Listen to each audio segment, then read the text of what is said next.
Hola, buenos días a todos. El informe Innova Aragón es la conclusión de un estudio que hacemos, es el segundo estudio, el segundo análisis que hemos hecho sobre este tema, con este concepto en nuestra fundación. Es un modelo especial que no pretende, digamos, tener ningún elemento de fiabilidad estadística, pero que sí que lo que pretende es dar una visión sobre una determinada problemática. ¿Vale? Bueno, este es el resultado del informe. Por cierto, el informe completo, yo os haré una presentación muy rápida con 5 transparencias. Está en la web desde hace unos días, podéis acceder a él a través de la web, supongo que aparecerá en algún momento. Los participantes de la mesa lo tienen desde el lunes, creo, de esta semana, por tanto quiere decir que, digamos, podéis acceder a la totalidad de la información que tiene el informe. Puedes pasar la transparencia, Carite, si quieres. Bien, estos son los datos objetivos sobre el informe. Se diseñó un cuestionario en abril, hemos lanzado un cuestionario, ese cuestionario se ha lanzado por email a una población de 1.664 contactos, contactos que intentan representar a todo el mundo transversal relacionado con el ámbito del empleo.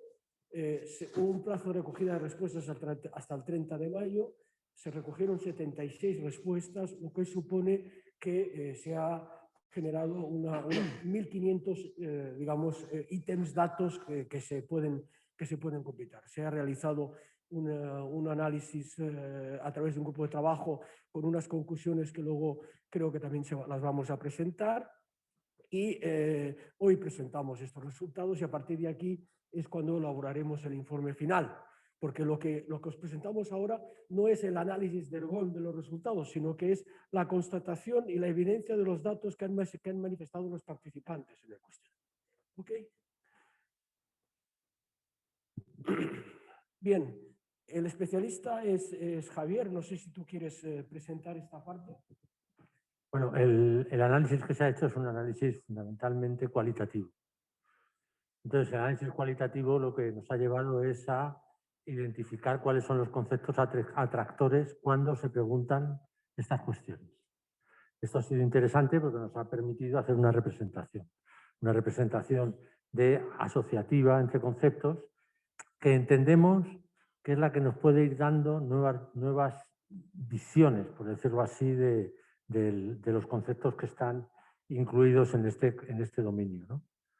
Las frases con mayor densidad de conceptos se han utilizado, se han reutilizado y se han buscado cuáles son las frases que realmente conciertan la máxima atracción de todas las respuestas que se han dado. Hay algunos resultados que nos parecen interesantes. Ok, yendo ya a la parte casi final, una parte más conceptual, más concreta y otra más conceptual. Aquí tenéis el conjunto de medidas, una serie de medidas propuestas por por las personas que han contestado al cuestionario, que pasan desde revisar el concepto del Sistema Nacional de Empleo, renovando las estructuras de gestión, definir una cartera de servicios integral. Parece que los participantes del estudio no eran conscientes que en aquellos momentos se estaba debatiendo, digamos, el nuevo modelo de empleo, el modelo de formato de políticas activas de empleo para 2021-2024, que está en esos momentos en fase, digamos, de aprobación definitiva o casi definitiva. El tercero sería establecer criterios de medición y validación. El cuarto, el desarrollo de una estructura tecnológica común y accesible a todos los operadores, la creación de la tarjeta social, el apostar por la formación dual, etc. Es decir, es una serie de medidas que se proponen que sobre ellas supongo que entiendo que serán parte hoy del debate y sobre las que vamos a debatir intensamente dentro de la Fundación Herbón para la elaboración del informe final. ¿Ok? Y luego hay una serie para terminar, dos transparencias finales, que es y esta es una aportación de Javier, Y no sé si es mejor que presentes tú esta parte, Javier, porque ¿te parece? Bueno, yo en los elementos emergentes, lo que entendemos por elementos emergentes son aquellos que no son tácitos, pero que entendemos que implícitamente están teniendo que ver. Y los hemos reformulado de manera que lo que nos llega a nosotros no sea tanto una exposición como un reto. Y lo que queríamos también poner en medio en esta mesa no es tanto una exposición de lo que ya conocemos, sino más bien una exploración de lo que no conocemos. Y el reto nos sirve de palanca para hacer ese proceso, ¿no? Hay varios elementos que son interesantes y que además de alguna manera han ido cristalizando muchos de los debates que en este tiempo de pandemia se ha tenido entre el colectivo de Ergon. Por ejemplo, podéis ver ahí algunos de los que nos planteamos, ¿no? Hay una primera cuestión básica que nos planteamos, que es el por qué las políticas de empleo. Y para abordar este tipo de preguntas que parecen obvias, lo que hemos intentado utilizar son métodos que nos permiten, de alguna forma, romper la obviedad, es decir, romper la idea de que para una pregunta ya tengo la respuesta, sino para una pregunta todavía no tengo la respuesta y tengo que ir evolucionando hasta llegar a elementos que antes no pensaba, ¿no?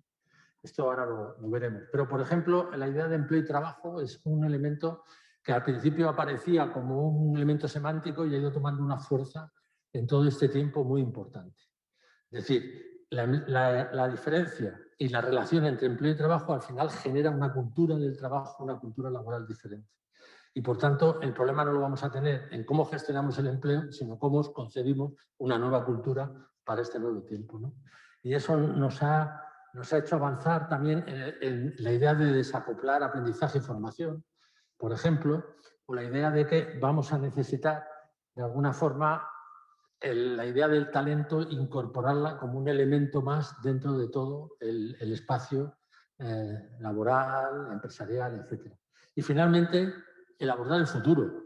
Todos hemos estado en este tiempo con la idea de ¿y esto qué va a pasar? ¿Y por dónde vamos a ir? Entonces tenemos que tomarlo más con una posición desde la posición en la que estamos, hacer escenarios de futuro, buscar escenarios de futuro. Un poco estos son los elementos emergentes, ¿no?, que podemos tener. Cuando veáis el informe en general, lo que vais a ver son espacios, mapas de palabras que os van a sugerir otro tipo de reflexiones. Muy bien, pues seguimos. Bueno, ya estamos entrando en fondo y volvemos ahora a Carite para dos cuestiones concretas. La primera cuestión es, Carite nos va a comentar cómo podemos interactuar ya con esta sesión que ha empezado, más el debate que ahora el resto de los ponentes entrarán en detalle. Y luego sobre otra experiencia que tuvimos durante unos 2 minutos, pues lo va a comentar, que además arrancaba con una pregunta provocativa: ¿para qué las políticas activas de empleo? Entonces, Carite, si nos puedes explicar. Hola, entiendo que me veis. Te vemos regular. Bueno, voy a compartir pantalla. Pero bueno, vale. si puedes empezar a contarlo poco a poco, y seguro que nos Sí. ahí te vemos ya. Vale, bueno, principalmente esto es lo que hemos respondido, que esperamos de esta jornada: novedades, análisis, generosidad, conocimiento, escuchar a los expertos y compartir conocimiento. Y nada, ahora lo que quiero compartir. Esto fue el resultado de una experiencia que tuvimos, ¿verdad, Carite? No, bueno, sí, esto que estoy compartiendo ahora es lo que han respondido a la primera pregunta. Exacto. La experiencia que tuvimos fue que con este mismo informe que nos presentaban Pau y Javier, sobre qué opinan diferentes personas sobre las políticas activas de empleo, nosotros lo que hicimos es dar un paso atrás desde Ergon y plantear, con la dinámica de los 5 porqués, por qué las políticas activas de empleo. Es una pregunta que realmente es muy poderosa, sobre todo cuando la repites 5 veces, y yo lo que os propongo es daros a vosotros mismos, regalaros 2 minutos para leer las respuestas que salieron del grupo de trabajo de Ergon de por qué las políticas activas de empleo. Espero que lo veáis bien y lo podáis leer. 2 minutos de silencio para leerlo individualmente.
Bueno, yo creo que solamente leyendo se ve el salto cualitativo que se da y os lo dejo aquí, todo vuestro, Javier, para que lo debatáis en la mesa.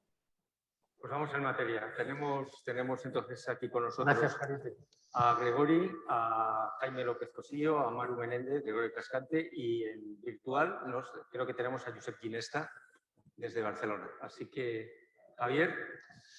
Sí, yo empezaría esta mesa un poco planteándoos una cuestión. Ya hablábamos antes de las políticas activas y lo que hemos visto es que de todo el resultado hay un 80% que está más o menos claro. Lo que sabemos, cómo va, de qué forma. Y lo que os quería plantear es un primer reto general de que nos habléis cosas de las que no sabemos. O sea, de las que no tenemos claro. ¿Cuáles son ese siguiente paso que tenemos que dar adelante?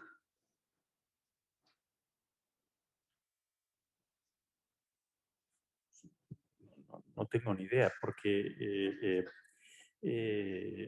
tú has hecho una afirmación que tendría que conocer qué hay detrás de ella, ¿no? Tenemos el 80% claro. Yo no. O sea, más bien tendría a lo mejor un 5, un 10% claro y el 90% poco claro, ¿no? Es decir, que ese sería un poco mi punto de partida, ¿no?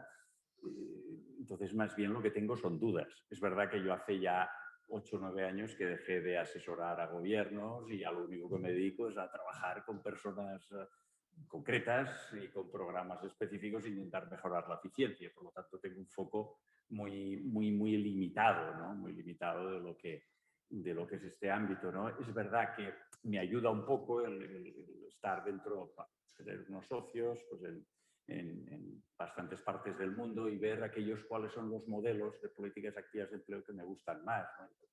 Viajo bastante a Canadá, a Australia, a Singapur, que me parecen tres modelos interesantes, e intento ver un poco, pues a partir de la experiencia de estos años, de lo que nos cuesta que una persona encuentre empleo que hace 12 años que no lo encuentra, pues por ahí más o menos es por lo que yo podría compartir con vosotros 4 o 5 reflexiones, pero que no sé si vienen a cuento, porque son más bien dudas que tengo y un poco muy primeras reflexiones, ¿no? 4 o 5 cosas, como mucho, que esto, ¿no? Y yo creo que además está bastante alineado con lo que estáis intentando hacer desde el SEPE, pero esos 4 o 5 cosas, ¿no? La primera es, creo que y eso creo que difiere un poco de lo que salía aquí, ¿no? Yo creo que las políticas de empleo hay que empequeñecerlas, hay que reducirlas. Yo creo que hay que focalizarlas, concentrarlas en aquellos que lo necesitan. Yo, me permitiréis, creo que la mayoría de los hijos, de nuestros hijos, no necesitan políticas activas de empleo. Necesitan un buen sistema educativo, buenos contactos, que a veces se los ofrecemos a nuestros padres, y buenos sistemas digitales. Ahora, hay unos cuantos millones de españoles que necesitan políticas activas de empleo porque están muy alejados del mercado. Por lo tanto, esa sería, yo creo que una primera idea para mí fundamental, es restricciones. Hacerlas más pequeñas, pero mucho más concentradas. Yo creo que en parte estáis ahí, que ahí puede haber diferencias.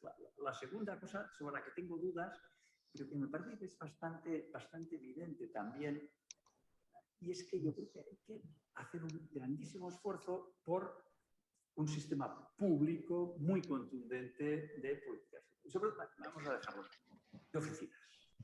Una buena red de oficinas con buenos técnicos, con buena formación. Yo apuesto radicalmente por un sistema público, muy público, en el que tengamos asegurado unos centros de asistencia primaria para el empleo que puedan permitir, tienen que ser necesariamente públicos. Un poco, yo creo que eso debería, podría, no sé si eso lo sabemos o no lo sabemos, ¿no? Creo que puede haber un complemento interesante, que es lo que veo un poquitín, sobre todo en Canadá, ¿no? Que para mí es el modelo quizá más interesante con el australiano. O sea, que eso puede ser complementado con operadores privados que realmente con una cierta dimensión. Si no tienes dimensión no puedes innovar, no puedes tener capacidad tecnológica, que pueden ser complementarios, sobre todo para aquellos casos más específicos. Y ahí sí que se diría que no haya discriminación entre profits y no profits, ¿no? Y, por ejemplo, pues, hay una de las cosas que me sorprende más Y es que eso sí que... Por favor, ¿te puedes acercar el micro a la boca? Ay, perdón. Gracias. Por ejemplo, trabajamos mucho nosotros en el ámbito de la vivienda y ahí no tenemos ninguna dificultad en trabajar como entidades con afán de lucro y colaboramos con entidades sin afán de lucro sin ningún problema. En cambio, en el ámbito del empleo tenemos muchos problemas. Y acabo con 3 cositas, si queréis, pero ahí salía una de ellas. Creo que sabemos algo de que en el ámbito, hablando ya de programas y de actuaciones, el ámbito de las bonificaciones hay que tener mucho cuidado. Toda la literatura internacional nos dice que la eficiencia de las bonificaciones es muy limitada. Y aquí, aunque estáis reestructurándolas, el volumen de dinero que gastamos en ellas sigue siendo, y sobre todo ha sido muy importante.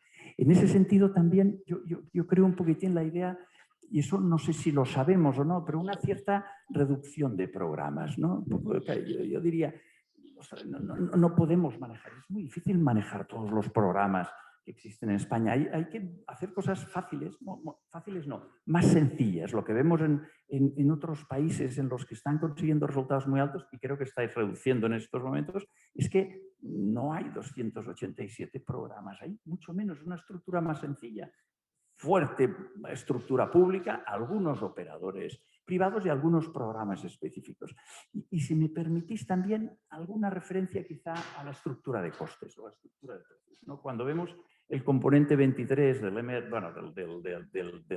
plan de transformación, vemos, claro, una disparidad. Por ejemplo, ya sé que estoy confundiendo churras con merinas, ya sé que me lo vas a decir, tienes razón, pero claro, entre operaciones que vemos de costes unitarios de 200 euros, eso no sale, pero muchas comunidades autónomas tenemos actuaciones de 200 euros unitarios hasta los 40.000 de alguna de las operaciones que se plantean, ¿no? Entonces, ahí también igual hay que hacer alguna cosa en términos de simplificación. Si os fijáis, yo no sé lo que hay que hacer, pero esta idea de simplificación, de estructuración, creo que estáis en ello, pero me imagino que debe ser extraordinariamente difícil. Bueno, dudas más que certezas. Dudas y respuestas, porque has hecho todo un panorama muy planteado. Bueno, yo quería seguir con Manu. Independientemente de la posición que tienes, de ser que es difícil, tú tienes una experiencia en todo el tema de políticas de empleo, digamos, de muchos años. ¿Qué elementos son los que de alguna forma tú estableces como satisfactorios y cuáles elementos estás estableciendo como retos que hay que, digamos, perseguir? Gracias, Javier. Bueno, el primer elemento satisfactorio es poder estar esta tarde aquí con vosotros, la verdad, porque durante este tiempo y desde que habéis iniciado este camino, yo creo que también habéis aportado algo muy importante, que es que podamos poner en común y pensar y escucharnos desde muy distintas perspectivas en un foro que va mucho más allá de los habituales, ¿no? He podido participar como en el informe desde el punto de vista de trasladar mi opinión al cuestionario y creo que se plantean cosas muy relevantes. Yo creo que lo que no son las políticas activas de empleo, que a lo mejor diciéndolo así en negativo se ve más fácil, pues desde luego no son la solución a los problemas del mercado laboral o del mundo del trabajo. ¿Y por qué lo digo así? Porque muchas veces establecemos unos horizontes, incluso unos objetivos estratégicos, estructurales, de todo tipo de naturaleza, pensando que las políticas activas de empleo pueden hacer algo que no pueden hacer. Entonces creo que es mucho mejor en esa idea de hacer pequeñas, no por la restricción de los segmentos de población y de ciudadanía a los que dirigirlas, que planteaba antes Gregory, sino más bien de ser conscientes de qué funcionalidad tienen realmente y cuál no se debe ni se puede esperar de ellas, porque si estás esperando que cumplan unos objetivos para lo que una política pública de empleo no puede alcanzar por sí misma, pues el diseño a partir de ahí va a ser errático, ¿no? Más allá luego de todas las cuestiones que hemos venido planteando y compartiendo, y que creo que ese es uno de los problemas que sigue existiendo, aunque estamos tratando de hacer reforma muy en profundidad y muy con los pies en la tierra, en el sentido de somos pequeñas, pero tenemos que ser eficaces en lo que podemos intervenir y en la función social que realmente podemos desarrollar, bueno, pues con los presupuestos de los que disponemos, con los operadores que actúan y sobre todo poniendo a la persona en el centro y a la empresa, porque eso es otro de los elementos de avance, yo creo, muy significativos en estos últimos meses, que es el enfoque centrado en las personas, pero el enfoque centrado también en las empresas. Las empresas han sido las grandes olvidadas de las políticas de empleo. No en el sentido de no beneficiarse de los recursos, que sí lo hacen, porque esto que se llaman las subvenciones al empleo o las bonificaciones y demás, que se plantean hacia las contrataciones, no dejan de revertir en las empresas, obviamente, y no dejan de ser ayudas a las empresas también. Pero, sin embargo, lo que no hemos incorporado de manera efectiva es a la empresa en todo el proceso, tanto de diseño, de definición, como de práctica y de incorporación en la gestión de las políticas activas de empleo. Yo creo que ese es uno de los elementos centrales que ahora mismo, al menos desde el punto de vista de la concepción teórica, está plasmado y también de la normativa va a estarlo, pero ahora tenemos que pasar a la acción, porque bueno, está bien que ya lo recojamos de manera activa, pero luego hay que desarrollarlo, hay que aplicarlo, hay que ponerlo en la práctica. Esto representa también un reto para las empresas fundamentales, es decir, cómo se implican realmente, por ejemplo, en materia de formación, cómo realmente una empresa, no me refiero a un centro de formación, sino una empresa, cómo realmente se implica en su territorio, con su sector, más allá de la formación de las personas trabajadoras de sus plantillas, ¿no? ¿Qué papel pueden jugar? ¿Debe jugarlo, no debe jugarlo? ¿Debe liderarlo? ¿Debe ser referente? ¿Debe permitir que den uso a sus instalaciones y a su conocimiento el resto de la comunidad en la que está inserta? En fin, esa es una de las cuestiones en las que se ve el papel de la empresa, no solamente, por supuesto, también en el diagnóstico y en el conocimiento y en la aportación de esa capacidad anticipatoria tan necesaria a la hora de lograr un diseño y una planificación adecuada de las diferentes políticas, que yo también sí me acuerdo con Gregory en el sentido de que hay que tratar de simplificar bastante. Sabéis que yo tuve la suerte el año pasado de participar también por estas fechas con vosotros y con vosotras aquí, en este caso en el espacio de la Fundación Bertelsmann, y recuerdo que terminaba cuando me preguntaban uno de los grandes retos, ¿no? ¿Cuál sería uno de los grandes retos? Bueno, pues, ¿qué sería? Yo decía, ¿qué sería revolucionario? El problema es que lo tengo que seguir diciendo hoy, lo seguiré diciendo mucho más tiempo, ¿no? Que es hacer una modificación radical del procedimiento administrativo, porque mientras no lo hagamos desde las políticas activas de empleo solos, no podremos tener lo que queremos tener. Hemos hecho algunos avances en este tiempo con motivo del Next Generation, de los nuevos fondos del MRR. Decía Gregory, el componente 23, que es el que lidera nuestro ministerio, el Ministerio de Trabajo y Economía Social, que no se compone, se va a ver en la segunda parte de la jornada, solamente de programas de inversión en políticas activas, siendo muy relevantes, más de 2.300 millones de euros engloba este componente, sino que se incorpora también 11 reformas de muchísimo calado. Dos de ellas directamente relacionadas con las políticas activas, como la reforma 5, que incluye la reforma de la Ley de Empleo. Además de la nueva estrategia de apoyo activo al empleo, que ya está, por cierto, informada favorablemente por 17 comunidades autónomas. Seguramente, lo digo con bastante orgullo compartido con toda la gente que nos ha ayudado a construirla, porque precisamente ese proceso participativo es el que ha permitido este apoyo unánime. No acierto a ver ahora mismo otro área, otro sector donde se pueda producir, lamentablemente, por otra parte, lamentablemente, donde se pueda producir un proceso de estas características. Entonces, ese es un elemento que creo que también tiene muchísimo valor. Es decir, el hecho de compartir y haber compartido un proceso metodológico desde las personas expertas del conjunto del Sistema Nacional de Empleo, que claro que tiene que evolucionar, que tiene que reforzar su gobernanza, que tiene que abrir la dimensión local, que tiene que hacer una conexión real con la dimensión europea, más allá de citar las recomendaciones específicas del semestre en cada una de las definiciones de las exposiciones de motivos, sino que tenemos que incorporar de verdad el componente europeo en la dimensión de las políticas de empleo y desde luego el local.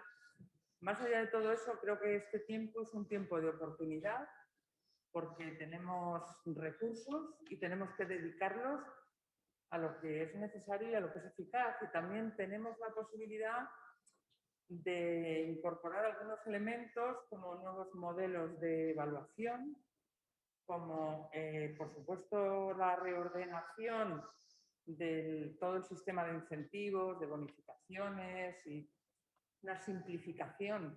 Tenemos, perdonar que diga un Real Decreto de programas comunes de activación para el empleo, pero claro, el problema es que lo tenemos desde hace muchísimo tiempo y continúa su tramitación administrativa. Ahora ya creo que estamos a punto de llegar al Consejo de Estado, algo así. Pero bueno, pero claro, es que en él se derogan normas desde hace 30 años, pero con una dispersión, comentabas tú antes, ¿no? Es que es imposible conocer qué es lo que hay, porque realmente hay una dispersión enorme. Entonces, bueno, todo lo que tiene que ver con la flexibilidad, con el poner a las personas en el centro y también a las empresas, o con nuevos conceptos que estamos desarrollando como la empleabilidad sostenible. Yo tengo ahí una fijación porque creo que esa es una de las claves realmente, bueno, de lo que tiene que ser el éxito del limitado papel que deben jugar las políticas activas de empleo. Tenemos a Josep ya conectado, ¿no? Josep. Hola, ¿me escucháis? Sí. Sí. Mira, está hablando Maru. Hola, Josep. Está hablando Maru del nuevo papel que tiene que tener la empresa para el diseño de las políticas activas. ¿Me oyes? Muy bien. Gracias. Buenas tardes a todas y a todos. Creo que la empresa tiene que tener un papel más activo y quizá redunda cuando hablamos de políticas activas. Pero efectivamente con el sistema público de empleo, con la organización territorial de los sistemas públicos de empleo, nosotros constatamos, y además hace pocos días presentamos una encuesta interna que hicimos sobre el uso que hacen las empresas de las políticas públicas o los servicios públicos, es muy bajo y ahí hay que darle la vuelta a la cuestión. Quizá también es cierto que cuando hablamos de políticas activas de empleo, a veces las empresas pueden acaban siendo siempre destinatarias parcialmente de esas políticas, pero no tienen conciencia de que lo estén siendo, con lo cual quizá también muchas veces hay que hacer tangible esa situación. Dejarme también que abogue por algunas de las cuestiones que en el informe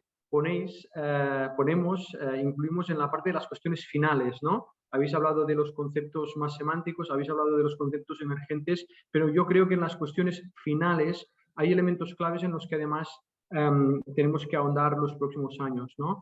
Hay un elemento, una cuestión final que es las cuestiones relativas a lo que es la colaboración público-privada, ¿no? Efectivamente, yo creo que la colaboración público-privada, ¿para qué? Pues lógicamente para que haya una mejor colaboración, para que haya más eficacia, pero también buscando especializaciones. Quizá la lógica de los sistemas públicos, de los servicios públicos, tienen el alcance que tienen y muchas veces, y sobre todo el crecimiento que ha habido en la colaboración público-privada ha hecho que haya ciertos focos de especialización en los que yo creo que hay que ahondar.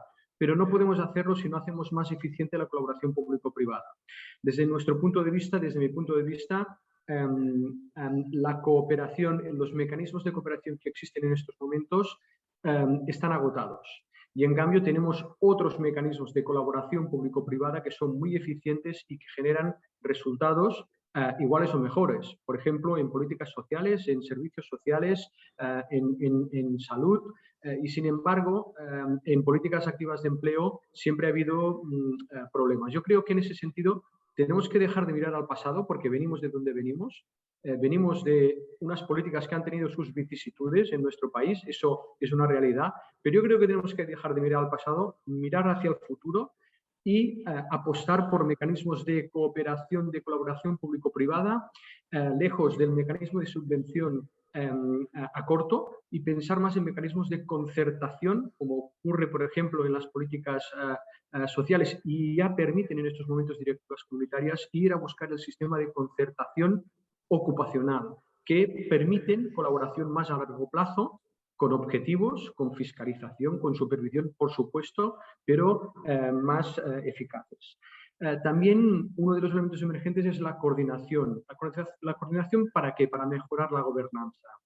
Las diferentes capas que existen, Servicio Público de Empleo, Ministerio, servicios autonómicos y luego la territorialización que existe especialmente en zonas con altas densidades de poblaciones de mayor masa crítica, generan quizá demasiadas capas que ya son buenas, ya nos permiten verticalizar la acción, pero yo creo que necesitamos una mejor coordinación del sistema en general, es decir, el servicio público como sistema de gobernanza, de coordinación de las políticas públicas de empleo y luego las demás capas con una coordinación importante. Creo ahí que un proyecto que se lanzó desde el Ministerio y que en su momento fue acogido por algunas comunidades autónomas y está ahí encima de la mesa, la tarjeta social única, yo creo que es un instrumento que más allá de los estigmas que a veces se han puesto encima de la mesa acerca de mecanismos de este tipo,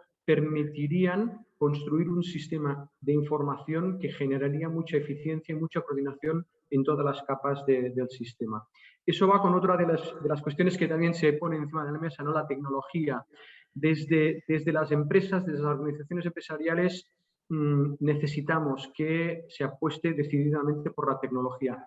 Eso tiene que ver con la coordinación también, porque a diferentes administraciones a veces dificultades en coordinación con la información. Ya lo sabemos, que eso es un problema y es una barrera que hay que superar. Pero a más tecnología, a mejor capacidad de tener información acerca de los perfiles, acerca de esos perfiles más emergentes que nos generan nuevas competencias de las cuales tenemos que formar, acreditar, etcétera, etcétera, y también permite una mejor segmentación, una mejor personalización de la demanda, y eso yo creo que ayudaría a acercar a las empresas a los servicios públicos de empleo, a las oficinas de empleo y a todo el sistema en su conjunto. Otra cuestión fundamental, y además me permite explicar una cuestión que a veces es extraña que suceda, pero hay uno de los elementos en las cuestiones finales que consideramos que es importante, que es el vincular la orientación con la asistencia social, o lo que es lo mismo. Intentar acompañar la inclusión social y la integración laboral más allá de esos mecanismos de trabajo casi de espaldas que hemos tenido muchas veces durante muchos años y en muchos territorios. Hay zonas que eso no sucede, pero hay muchas zonas donde eso sucede. Nos lo dice Europa, nos lo dicen diferentes instrumentos, diferentes análisis que se han hecho de pruebas piloto o, por ejemplo, la ejecución en Cataluña de la renta garantizada de ciudadanía, que cuando servicios sociales y, por lo tanto, políticas y mecanismos de inclusión social trabajan conjuntamente con mecanismos de integración laboral, con perfiles más prelaborales, etcétera, etcétera, conseguimos que todo el trazado hacia la autonomía de las personas sea más efectivo.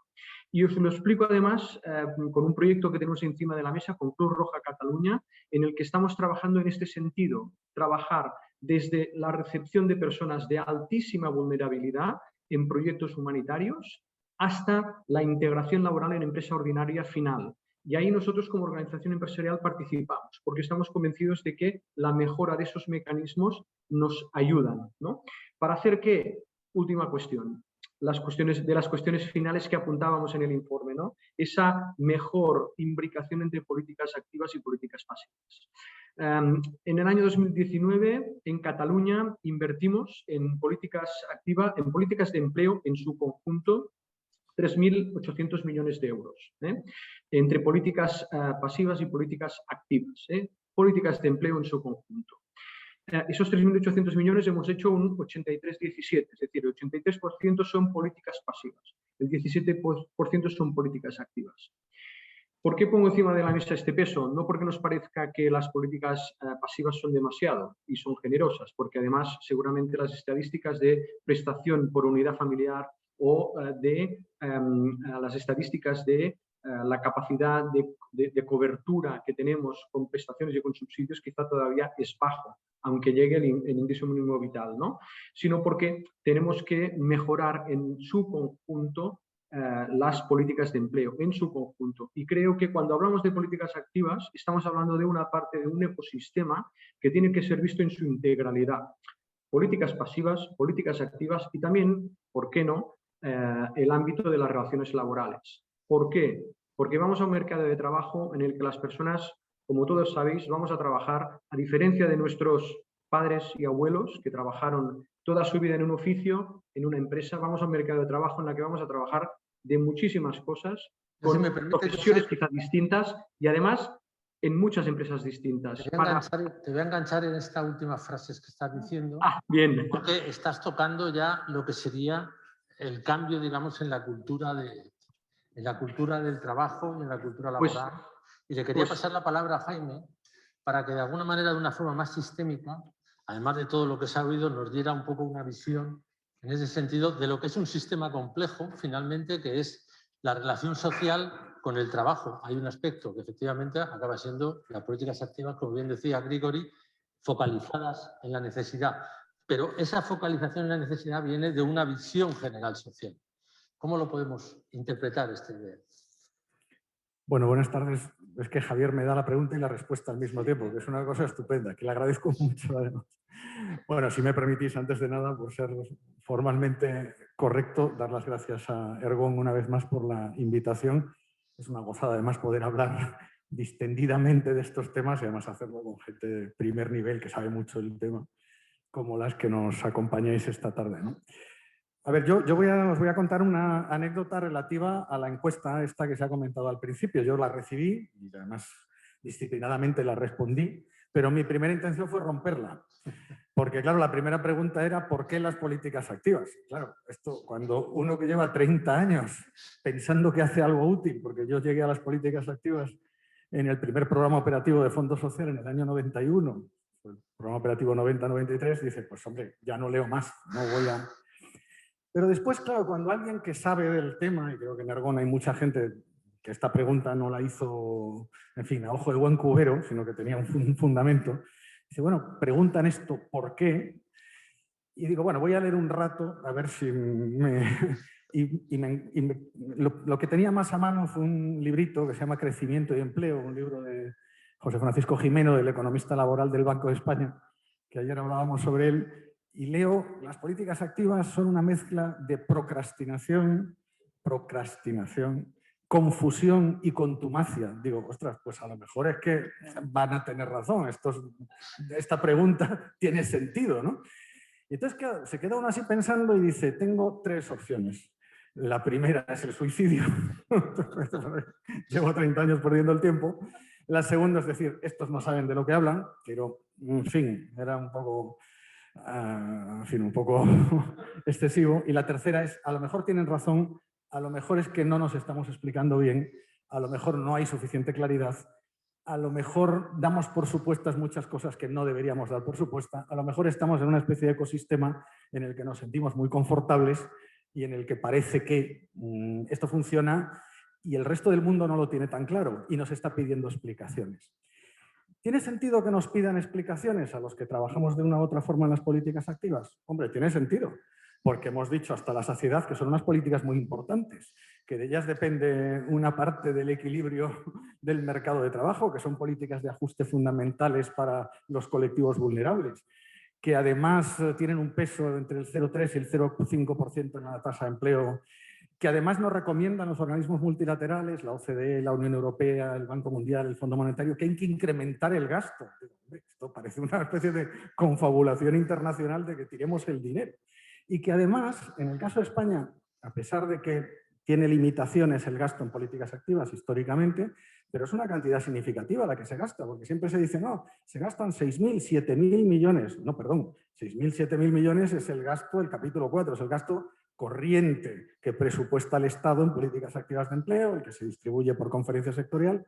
A eso hay que sumarle el gasto de capítulo 1, de capítulo 2 y capítulo 6 de los servicios públicos de empleo, que son 18.000 personas en el conjunto del Estado, pongamos otros 10, 11.000 millones en su conjunto, y hay que sumarle el gasto que hacen en políticas activas, incluso aquellos que no saben que hacen políticas activas, como los ayuntamientos, como las diputaciones, los cabildos, algunos programas que nos encontramos de Red.es, que no lo saben, pero son políticas activas de empleo porque financian competencias digitales. Estamos hablando de 20.000 millones de euros al año, de un 2% del PIB. Es decir, es lógico que nos pregunten. O sea, lo lógico es que nos pregunte la Fundación Ergón, que nos pregunten los usuarios, que nos pregunte la AIREF, que nos pregunte la Unión Europea. Es que es lo lógico que nos pregunten. Y entonces el reto ya es, oye, si se supone que nosotros somos los expertos en la materia, tendremos que dar una respuesta. Y aquí llego. ¿Cuál es la respuesta? Yo creo que lo fundamental, cuando alguien te pregunta una cosa así tan directamente como ¿esto para qué sirve?, tenemos que tener una respuesta clara. No podemos decir, no, esto sirve para, y hacer una especie de lucubración de 7 páginas en un texto. Yo recuerdo que en Suecia a mí me explicaron en una sesión del Servicio Público de Empleo, en una sola slide, en una sola transparencia, los objetivos, el gasto y el volumen de destinatarios anual de las políticas activas. En una sola. Ellos habían estimado que las políticas activas cada año tenían que atender al 4% de la población activa. Y lo habían calculado. Estaría bien o mal, pero cada año atendemos al 4% de la población activa. El presupuesto es el coste medio de un servicio de empleo, el coste medio por ese 4%, salga lo que salga, es un crédito ampliable, cada año se respeta escrupulosamente desde hace 40 años, y además el modelo de rendimiento de cuentas, el modelo de evaluación es este. Dices tú, bueno, si eso nos lo preguntan en España, necesitamos 6 horas para explicarlo. Entonces, tenemos un problema de claridad en el discurso y es muy difícil que nuestros interlocutores nos compren una idea que no entienden. Es muy difícil, sean las empresas, que no lo usan, sean los usuarios, que no saben muy bien para qué están allí a veces, sean los organismos fiscalizadores o los organismos intermedios, que no entienden muy bien.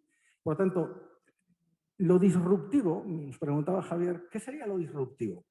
Lo disruptivo sería poder fijar los objetivos y las métricas en una slide. Eso sería lo disruptivo. Que pudiéramos hacer un resumen de las 200 páginas de la estrategia activa de empleo diciendo algo así, y no digo que tenga que ser esto, esto sirve para atender a los colectivos vulnerables para que tengan una respuesta en los 6 meses siguientes a su pérdida de empleo. Algo tan simple como esto. Ah, bueno, mire, ya sé a qué tenerme. Si no estoy en paro, no me tocan. Si no soy colectivo vulnerable, no me tocan. Y si estoy en esta situación, voy a tener una respuesta. Ya veremos cuál en un plazo de 6 meses. Bruselas ha planteado este reto en el pilar social, diciendo menores de 30 años, es verdad que lo limita a menores de 30 años, antes de 4 meses desde la pérdida de empleo o la finalización de estudios, una oportunidad de empleo o una formación equivalente. Son mensajes claros, simples. Sabemos a qué atenernos, sabemos lo que podemos esperar y lo que podemos exigir como ciudadanos también. Las métricas, bueno, ya las discutiremos, es una cuestión más técnica. El presupuesto, el necesario para atender a este grupo de personas que hemos identificado como destinatario. A partir de ahí, podríamos afirmar, si somos capaces de hacer esto, decir, bueno, ya puedo responder a la pregunta esta capciosa de ¿para qué las políticas activas de empleo? ¿Para qué? Pues mira, para dar respuesta a un principio ético, a una premisa ética, a un principio de equidad, que es atender a las personas que puntualmente se ven excluidas del mercado de trabajo. Bueno, estamos en un estado que pretende ser un estado del bienestar. A este grupo de personas que coyunturalmente, circunstancialmente, transaccionalmente, se ven catalípticamente, como dicen, se ven en esta situación, les damos una atención durante ese tiempo en el que lo necesitan. Punto 1. Por tanto, respondemos a un principio ético. Y además respondemos a un principio económico. Además lo hacemos con una política que es más barata que, y por ahí se decía en las conclusiones, que es más barata que darles una prestación. Pero no es más barata solo porque cueste menos la acción, sino porque es más eficiente, porque le estamos capacitando, por lo tanto va a necesitar menos de esa cobertura en el futuro, porque está incrementando su cualificación, su potencial de empleabilidad, porque está aumentando la productividad de las empresas en las que trabajan. Por lo tanto, si tuviéramos que defenderlo desde el punto de vista económico, también podríamos hacerlo. La cuenta es que es más barata la política activa que la política pasiva. Y ahí es donde, y termino con esto, ahí, en este discurso de lo ético, que estoy de acuerdo, es un discurso fundamentalmente público, y lo eficiente, es decir, es más barato y podemos hacerlo más barato de esta forma, en el mejor sentido de la palabra, es un discurso fundamentalmente del sector privado, ahí es donde se establece, donde se puede establecer la cooperación. Ayúdame a bajar mi coste en prestaciones, ayúdame a que la productividad se incremente, ayúdame a que cada vez haya menos personas en esta situación, ayúdame a medio y largo plazo a que esto sea una política más eficiente y yo, sector privado, te ayudo a conseguir tu objetivo ético, tu objetivo de dar una respuesta a los colectivos más vulnerables. Ese es el punto de encuentro. Eso es lo que la piedra filosofal de los canadienses, de los suecos, de los daneses, de los australianos, con diferentes fórmulas de gestión. Yo creo que estamos en disposición de hacerlo, porque, como explicaba Maru, hay un cierto acuerdo sobre los objetivos fundamentales.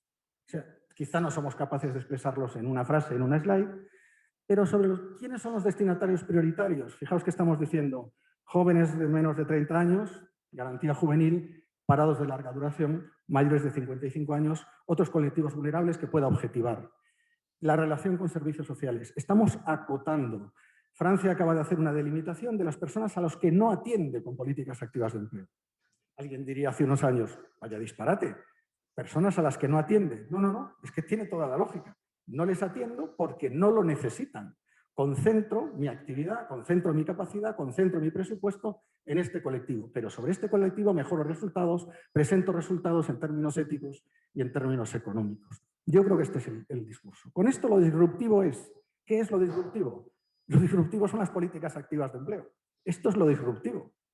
Lo verdaderamente disruptivo, y esto lo acaba de decir la OCDE, lo acaba de decir el Fondo Monetario Internacional, lo acaba de decir la Unión Europea, una recomendación de marzo a los estados, de 4 de marzo, está en el BOE del 8 de marzo, lo podéis leer, para que veáis que no me lo invento, BOE del 8 de marzo. Lo disruptivo es la política activa de empleo. Eso sí, no cualquiera.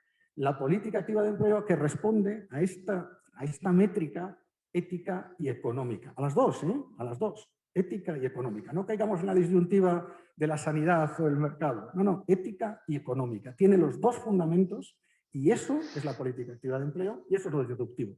Si somos capaces de recuperar ese discurso, volveremos a la motivación que tuvieron las políticas activas de empleo cuando nacieron, en los años 60 y 70.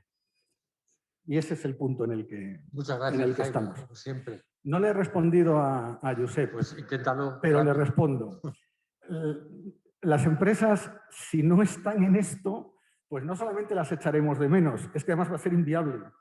Porque esas oportunidades de empleo no se generan en abstracto, no es una cosa, no vamos a esperar a llegar a Marte. Necesitamos al tejido productivo para generar esas oportunidades, identificarlas y además que contribuya a estos objetivos éticos y económicos. Por lo tanto, me parece que es una discusión superada, ¿no? Bueno, nos quedan 3 minutos. Si alguien quiere responder a esa pregunta de chat. Bueno, yo sí me gustaría responder a la pregunta del chat acerca de, bueno, mejores en términos absolutos es demasiado. Con alguna no. Pero con alguna me gustaría contar la experiencia de colaboración público-privada denominada Digitalízate, que es el mayor espacio de colaboración público-privada en materia de formación, impulsado por el SEPE, perdonad que lo diga, y la FUNDAE junto con las compañías tecnológicas y también con otro tipo de entidades, que ha permitido que más de cerca de 3 millones de ciudadanos y ciudadanas accedan a acciones de competencias digitales y creo que es una experiencia magnífica. Y después otras experiencias, digamos, más clásicas, pero que para mí son de todo futuro, como son las experiencias que veíamos hace muy poco, gracias al apoyo, entre otros, de Jaime y de una iniciativa del Banco Mundial de apoyo también a la identificación de buenas prácticas en el marco del Plan de Choque por el Empleo Joven y del Plan Reincorpórate para la prevención y atención de personas en paro de larga duración, pues que son lo que vienen a denominarse bajo distintas fórmulas lanzaderas de empleo, las iniciativas de formación en alternancia, las escuelas taller, que son un caso de éxito y al que ahora vamos a incorporar la innovación manteniendo la metodología, pero la innovación en cuanto a que se orienten a actividades vinculadas a los procesos de transformación productiva, de transformación ecológica y transformación digital en los que estamos comprometidos. Entonces, para mí estas son algunas de las experiencias donde he visto directamente el efecto de una política activa de empleo sobre las personas y desde luego también sobre las empresas, sobre la ciudadanía. Y me parece que hay muchísimas iniciativas. Conozco también muchas iniciativas de la mano del tercer sector, que no nos da tiempo a hablar de todo aquí, claro, lógicamente, pero también yo creo que es un actor principal de las políticas de empleo. Creo que es un error pensar que el tercer sector está en el ámbito de, para entendernos, de los servicios sociales o de las políticas sociales fuera del empleo, ¿no? Como si hubiera esa división. Y me parece que ese es otro camino a explorar porque hay experiencias muy relevantes, muy significativas y ya muy maduras y muy interesantes de futuro. Y luego ya por finalizar en esta ronda, una cosa es cuando mientras escuchaba a Jaime y también antes a Gregory, me parece que una de las cosas me venía a la cabeza más relevante, y además también me toca muy directamente, pero es que no conozco, por eso a veces quienes me conocéis más, veo que me revelo con B en este caso, porque no conozco ninguna otra política pública sobre la que sus propios responsables hagan muchas veces una auténtica demolición, no digo por supuesto una evaluación rigurosa para lograr una mayor eficiencia y efectividad, pero no conozco ninguna otra política pública, ni la de salud, ni la de vivienda, ni la de educación, ningún ámbito en la que los propios responsables de las políticas de estas políticas públicas a veces se apunten a la demolición, no digo, por supuesto, a las propuestas de mejora continua y de uso eficiente de los recursos y sobre todo del impacto. Creo que esto también debe hacernos reflexionar el porqué de ello. Hay una cosa cierta que también es un emergente, digamos, no tangible. De todas las, en el cuestionario, si se hace otro tipo de análisis, se ve que hay un fondo de insatisfacción. Es un espacio donde hay mucha gente muy preocupada, muy interesada y muy competente para llevarlo adelante, pero hay un fondo de insatisfacción que acaba siendo un fondo de frustración. Y este es un problema, porque de alguna manera cuando hablamos entre nosotros tenemos este entusiasmo, esta visión, pero luego en la realidad lo que estamos transmitiendo es esta idea de frustración.